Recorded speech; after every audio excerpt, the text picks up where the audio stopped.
Good morning, everyone. We've all been thinking about the terrible, sad events in America and the death of George Floyd.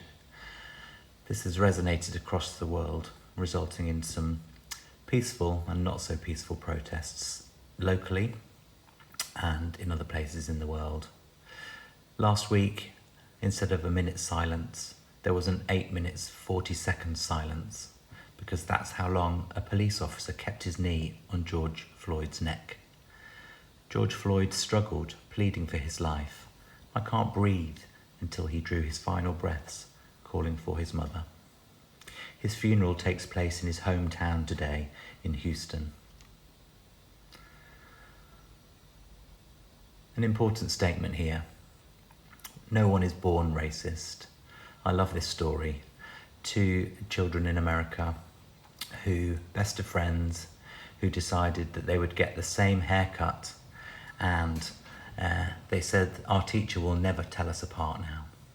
It's interesting that children don't see difference when so many adults still do. I'm going to show you a short film now about George Floyd.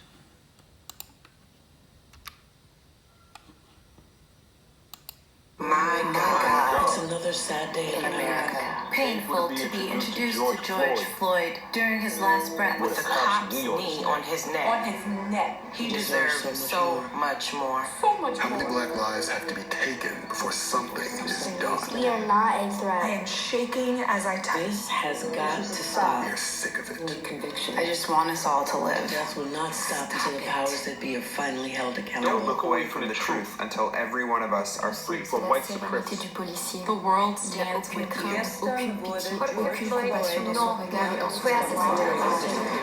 Criminalizing and killing of black and brown bodies is not new. It's as old as America. It's just getting filmed more. Do you know what it feels like to be hunted? To have a new hashtag for a dead black person every single day? How does one plan a life if they aren't sure they will have a life to plan? Armstrong, Deborah Dance, Michelle Lee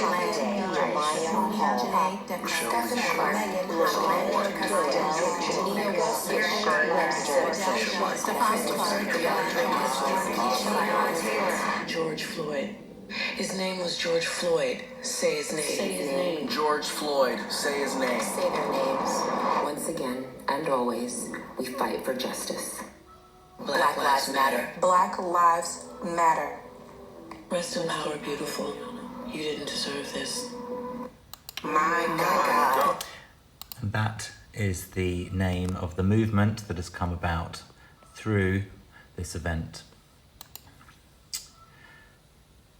This is the statement on their website.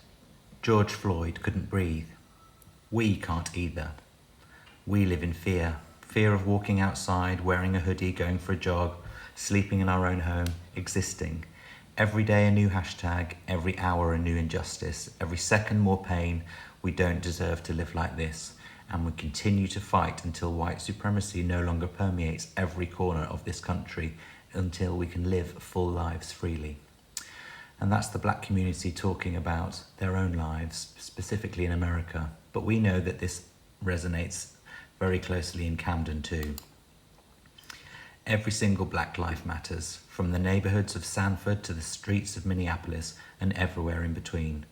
No matter who we are, no matter where we're from, no matter what we do, we matter. George Floyd was not the first, and until there are no more, the battle continues. Once again and always, we fight for justice. George Floyd, like every hashtag before him, deserved to live.